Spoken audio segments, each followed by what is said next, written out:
नमस्कार, न्यूज क्रांति में आपका स्वागत है। मैं वैभव तिवारी। मेरे साथ मौजूद हैं भारतीय जनता पार्टी के अनुषंगिक संगठन है एक श्रमिक संघ, जो उत्तर प्रदेश क्या पूरे देश में ही कामगारों और मजदूरों के लिए बेहद सराहनीय इस समय कार्य कर रहा है। जो महामारी के दौरान भी यह संघ बहुत ही बढ़कर सामने आया। हर क्षेत्र में ये अग्रसर दिखा और हर क्षेत्र में श्रमिक और कामगारों के लिए हरदम सामने देखने को मिला। इसी संगठन के राष्ट्रीय महासचिव मेरे साथ मौजूद हैं। आइए उनसे बात करते हैं। जैसे सभी को पता है कि 2022 में यूपी में चुनाव हैं और चुनाव में इस समय राजनीति यूपी की बहुत ही गर्म है। और जैसे सभी पार्टियां, एक कबीर रैदास जी ने एक दोहा कहा था कि जन्म जात मत पूछिए का जात अरुपात, रैदास पुत्र सब प्रभु के, कोई नहीं जात कुजात। कि सभी प्रभु के हैं, लेकिन इसमें जन्मजात कोई जन्म से जाति लेकर नहीं आता है। जन्म के बाद उसको जाति प्रदान की जाती है। लेकिन ये उत्तर प्रदेश का चुनाव और बिना चुनाव, अभी से नहीं इतिहास गवाह है, चुनाव बिना जातिवाद के मुद्दे से हो ही नहीं सकता। ये ऐसा लगता है क्योंकि हर पार्टियां इस समय जातिवाद की गणित को लेकर पीछे पड़ी हुई हैं। और इस समय जैसे भारतीय जनता पार्टी हो या कोई भी पार्टी हो, समाजवादी पार्टी हो, बीएसपी हो, तो सभी ब्राह्मणों और सभी जातियों के वोटरों को लुभाने के लिए काम कर रही हैं। तो आइए इस यूपी के गर्म चुनावी माहौल और कामगारों के प्रति क्या सोच है राष्ट्रीय महासचिव जी की, तो वो मैं पूछता हूं और उनसे रूबरू करवाता हूं आप सभी को। उत्तर प्रदेश में इस समय चुनावी माहौल गर्म है। इस पर आपका संगठन और भारतीय जनता पार्टी किस रणनीति को लेकर चुनाव लड़ेगी, ये और क्या रणनीति रहेगी? जैसे सभी एक जातिवाद के मुद्दे पर एक देखने को मिल रहा है कि कोई रथ यात्रा कर वोटरों को लुभाने में लगा है, तो कोई ब्राह्मण सम्मेलन कर वोटरों को लुभाने, लेकिन फिर भी काफी सवाल आ रहे हैं। तो उसमें भारतीय जनता पार्टी किस रुख से 2022 में नजर आएगी? देखो, सबसे पहले मैं आपके चैनल को, न्यूज क्रांति देखने वाले दर्शकों को मैं धन्यवाद देना चाहूंगा, बधाई और साधुवाद देना चाहूंगा। और रही बात चुनाव की, तो चुनाव ये लोग केवल चुनाव के समय में आते हैं। बरसात की तरह जब बरसाती मेढक, जब पानी बरसता है तो पीले पीले मेढक निकल के टर्रटाए करते हैं, तो उसी तरीके से वो एक बरसात की तरह आए हुए हैं। चुनावी वर्ष है, चुनावी वर्ष में इन लोगों को टर्रटाए बोलना है। बस कुछ ही समय की बात है, ये टर्रटाए बोलेंगे, जनता इनको सब समझ रही, साफ जवाब देगी। 2019 में भी दी थी, 2017 में भी दी थी। इनकी जमानत जब्त हो गई थी, तो वो होने वाली है, इसमें कोई दो राय नहीं। जैसे सभी पार्टियों का आरोप है और लगाती चली आ रही है कि भारतीय जनता पार्टी ब्राह्मण विरोधी है और इस समय सभी पार्टियां ब्राह्मण वोटरों को लुभाने में, अपनी तरफ खींचने में लगी हुई है। तो इस पर क्या कहना है? क्या भारतीय जनता पार्टी दूसरे पार्टियों का आरोप पर क्या कहना चाहती है? मतलब किस बात पे भारतीय जनता पार्टी ने ब्राह्मणों का विरोध किया? मैं उनसे पूछना चाहता हूं कि किस बात पे भारतीय जनता पार्टी ने ब्राह्मणों का विरोध किया। दूसरा जो मुद्दा आपने पूछा कि किस तरह के लुभान, देखिए, भारतीय जनता पार्टी एक राष्ट्रवाद की पार्टी है और राष्ट्रवाद की हमेशा बात करती है। मैं 2015 के चुनाव में, बिहार चुनाव में, मैं वहां पे कार्य कर रहा था और वहां पे असहाबुद्दीन जैसे कुख्यात अपराधी का खूब ज्यादा खौफ होने के कारण हमारे कार्यकर्ता भय से अपना ध्वज लेने को तैयार नहीं थे। तो मैंने एक नारा वहां पे दिया था कि आपको केवल भारत माता की जय लगानी है।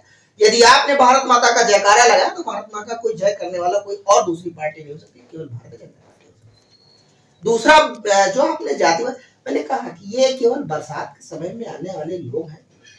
कोरोना जैसी भयावह बीमारी जब फैल रही थी, जब लोगों में महामारी फैली हुई थी, तो ये अपने घरों में दुबक के बैठे हुए थे। कोई एक समाजवादी पार्टी के कार्यकर्ता, प्रवक्ता, नेता की बात बताइए जिन्होंने कोई सोशल वर्क किया। कोई भी एक ऐसा नेता का नाम लीजिए जिन्होंने ऑक्सीजन फ्री सिलेंडर पहुंचाया। हमारे जिला अध्यक्ष जी, हमारे राष्ट्रीय अध्यक्ष जी, हमारे जितने भी अध्यक्ष उत्तर प्रदेश में, पूरे भारत में, सब लोगों ने मिलके बढ़ चढ़ के हिस्सा लिया, जिसकी जो यथाशक्ति थी सबने मिलकर कोरोना काल में हमारे कार्यकर्ताओं की मदद की। उसमें तो हमने ये नहीं पूछा कि आप मुसलमान हैं तो हम आपको सुविधा पहुंचाएंगे, आप हिंदू हैं तो हम आपको पहुंचाएंगे, आप जो है पासी हैं तो आपको बचाएंगे। ऐसा तो हमने किसी से नहीं पूछ कर दिया ना कि आप पासी हो तो आपको नहीं देंगे, आप ब्राह्मण हो तो आपको नहीं देंगे। ऐसा अगर हमारे किसी कार्यकर्ता ने किया हो तो समाजवादी पार्टी के नेता साबित करें। और रही बात समाजवादी पार्टी या बहुजन समाज पार्टी की बहन जी को आपने कभी देखा है? 4-5 साल आपने देखा है? 19 के चुनाव के बाद सीधे आप 21 में देखा, 21 के बाद 22 में जैसे वोटिंग हो जाएगी फिर वो लापता हो जाएंगी, अपने आपके द्वारा ठगे गए पैसों की से बनाई गई कोठी में दुबक के छुप जाएगी और वहीं पे छुपने का काम करेंगे। उनका काम वही है कि खाली चुनाव में आना, पत्रकार बंधुओं के साथ प्रेस वार्ता करना, अपने वोट बैंक को बपौती समझना। भारतीय जनता पार्टी ऐसा नहीं करती। भारतीय जनता पार्टी हमेशा कार्यकर्ताओं के बीच में उपलब्ध रहती है, काम करती है, लोगों के लिए लड़ती है, सहायता करती है और हमेशा बनी रहती है। अगर आपने कहीं पूरे पंचवर्षीय योजना में अगर किसी पार्टी का ध्वज देखा होगा तो भारतीय जनता पार्टी का, चाहे उत्तर प्रदेश ही नहीं संपूर्ण भारत के किसी भी स्टेट में अगर आपने देखा होगा तो भारतीय जनता पार्टी का, भारतीय जनता पार्टी का ही कार्यकर्ता कैंप लगा के काम कर रहा होगा।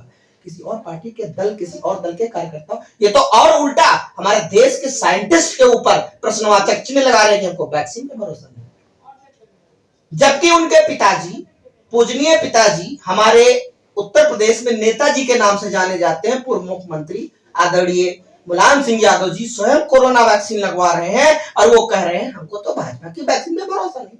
अरे भाजपा ने वैक्सीन, अरे आपको मैं धन्यवाद देना चाहूंगा कि भारतीय जनता पार्टी को आपने कम से कम इतना माना कि वो उसके कार्यकर्ता वैक्सीन बनाने लगे। देश के साइंटिस्ट वो प्रश्नवाचक चिन्ह उठा रहे हैं, अपने चाचा के ऊपर प्रश्नवाचक चिन्ह उठा रहे हैं, अपने पिताजी के ऊपर प्रश्नवाचक चिन्ह उठा रहे हैं, अपने वोटर पे प्रश्नवाचक चिन्ह उठा रहे हैं। किसके भरोसे आप चुनाव लड़ोगे? जिसके ऊपर आप प्रश्नवाचक चिन्ह उठा रहे हो उसके ऊपर आप चुनाव लड़ोगे? आपको कोई नेता नहीं मानना है आदरणीय, आप अपने पिताजी के नाम पे मुख्यमंत्री हो गए थे, ऐसा आप भूल मत करिए। कार्यकर्ता और वोटर सब जानता है और ये फोफा बनाने से, गाड़ियां इकट्ठा करने से, भीड़ इकट्ठा करने से वोट में परिवर्तित होने वाला नहीं है। वो अपने दुख की काल में भारतीय जनता पार्टी, राष्ट्रीय स्वयंसेवक संघ और विश्व हिंदू परिषद, बजरंग दल के कार्यकर्ताओं को पाया है और वो उनके साथ। रही बात ब्राह्मण राजनीति, आपने हमारी छुट्टी निरस्त की। भगवान परशुराम जयंती पे जो हमको एक छुट्टी का राष्ट्रीय छुट्टी मिलती थी उसको निरस्त किसने किया? मैं पूछना चाहता हूँ, कौन सी पार्टी है? समाजवादी। आज आपको ब्राह्मण याद आ गए? जब चुनाव आया तो ब्राह्मण याद आ गए और जब अत्याचार करना हुआ हमारे देवता की तो आपने अत्याचार कर। तो किसके भरोसे आप चुनाव लो? ब्राह्मण बेवकूफ नहीं है, ब्राह्मण समझदार है। ब्राह्मण की जो राजनीति करने के लिए समाजवादी पार्टी और बहुजन समाज पार्टी उतरी है। हर रही बात जिसकी वो मुद्दा बनाने का प्रयास कर रहे हैं, चाहे वो मेरा सगा भाई क्यों ना हो, मैं भारतीय जनता पार्टी और राष्ट्रीय स्वयंसेवक संघ का एक कार्यकर्ता होने के नाते कह रहा हूं कि अगर मेरे भाई ने अपराध किया है तो उसको सजा मिलनी चाहिए। अगर वो किसी ब्राह्मण भाई को, अपराधी को सजा मिली है या ठाकुर को अपराधी को सजा मिली, तो अपराध की कोई जात नहीं होती। जिसने अपराध किया उसको सजा मिली और जिसने अपराध नहीं किया वो चैन से अपने घरों में बैठ के और अपने बंद बांधों के साथ सारे काम को देख रहे। तो उनको तो वही लग रहा है ना कि जो अपराधी मारेंगे ब्राह्मण, अब उसको मुद्दा बनाने का प्रयास कर। भाई अपराध किया ना, दुनिया जानती है जिन्होंने अपराध किया उनके साथ कोई घटना घटी तो उसको लेके आप मुद्दा बनाना। अपराध मेरा भाई किया तो उसको भी सजा दीजिए, मैं अपराध करता हूं तो मुझे सजा दीजिए। अपराधी की कोई जात, अपराधी की कोई जात नहीं होती, ये तो ठीक है, लेकिन एक और मुद्दा, जो अपराधी है उसको वास्तविक सजा मिलनी चाहिए, कानूनन उसको जो भी कानून तय करे उसको सजा मिलनी चाहिए। नहीं आप पैसा कमा के रखिए और आपके घर में आप जो है मेहनत करके पैसा कमा के लाइए, दिन ब दिन रात मजदूरी करके रास्ते कट्टा दिखा के आपको छीन लिया जाए तो वो आप देखोगे कि ब्राह्मण जी हैं, इनको दे दो कमा के लाए, दिन भर मेहनत करके बच्चों को पालने के लिए पैसा ला रहे हो और आप उनको दे दो। नहीं तो ये लेकिन एक और अखिलेश जी कहते हैं कि जो पूर्व मुख्यमंत्री रहे हैं कि जो इस समय उत्तर प्रदेश का प्रशासन 5 मिनट में मौका वारदात पर पहुंच जाता है वो उनकी देन है। अच्छा, कि जो उन्होंने 112 की डायरेक्ट लोग काहे उत्तर प्रदेश छोड़कर भाग गए? मैं माननीय मुख्यमंत्री, पूर्व मुख्यमंत्री जी से पूछना चाहता हूं कि काहे उत्तर प्रदेश आप कोई एक व्यक्ति ऐसा लेकर आए बुंदेलखंड से या उत्तराखंड से या पूर्वांचल से या अवध प्रांत से, कहीं से एक व्यक्ति लेकर आए जो अपने आप को कहे कि हाँ मैं बाहुबली हूं, कहते दिखाए। यह सुशासन की सरकार है, एक सन्यासी की सरकार है। जनता सब जानती है। आपने अपना बंगला बनाया, आपने अपनी गाड़ियां बनाई, ना मोदी जी ने ना योगी जी ने कोई एक बिस्वा जमीन अपने नाम रजिस्ट्री नहीं कराई। यदि किया है तो कार्यकर्ताओं के लिए किया है, यदि किया है तो जनता के लिए। अभी हाल में ही जो राम मंदिर मुद्दा उठा था कि ये राम मंदिर जो विवादित जमीन का बहुत विवाद हुआ था, इस पर बहुत राजनीतिक माहौल गर्म हुआ था बीते कुछ दिन पहले, तो इस पर क्या आपकी राय है और ये क्यों हमारे उत्तर प्रदेश के प्रवक्ता और राष्ट्रीय प्रवक्ता उस चीज का साक्ष्य रख चुके हैं, उसको सबको जनता जान चुकी है। जो फोफा इन्होंने बनाया था, जो कागज इन्होंने बनाए थे जनता को गुमराह करने की, जनता सब जानती है। अयोध्या धाम में भव्य राम मंदिर का निर्माण हो रहा है, इससे इनके पेट में खलबली मच रही है।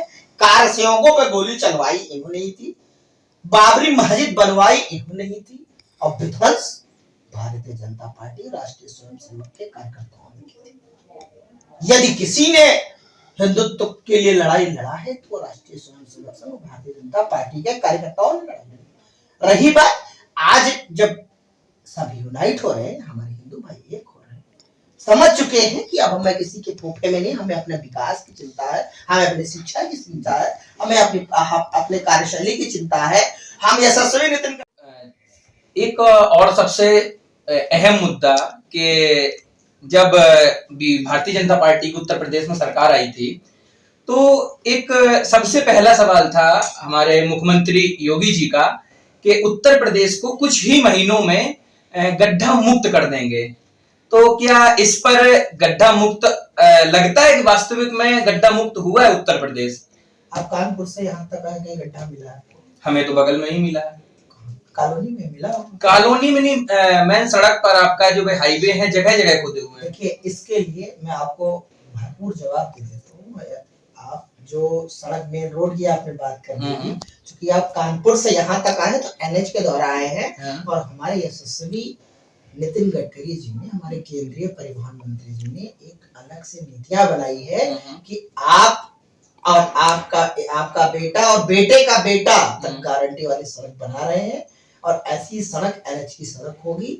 इसके लिए आप निश्चिंत रहिए। जो सड़कें छोटी हुई हैं वो भी उसका डीपीआर बन गया है और वो पूर्णतया सब बनने के लिए तैयार है, और 2030 लास्ट तक सारी सड़कें बिल्कुल एनएचआई की चमचमातम चमकेंगी, और एनएचआई को जोड़ने वाली जितनी सड़कें हैं उसका भी डीपीआर एनएचआई ने बना दिया। वो भी सड़कें उन्हीं के तर्ज पे बनने वाली। बहुत ही राजनीति हुई मौतों पर कि सरकारी आंकड़ों में फेरबदल कर रही है सरकार, जो कोविड के आंकड़े आए हैं, तो इस बात पर आपकी क्या राय है, क्या सहमत है इस पर? जांच कराएं, मैं तो कह रहा हूँ। मैं देखो, मेरी बात समझिए, जांच कोविड प्रोटोकॉल की बात करेंगे अगर आप, तो कोविड में अगर बात करेंगे तो करीब 17 बार मैं जांच करा चुका हूँ, नेगेटिव आया हूँ।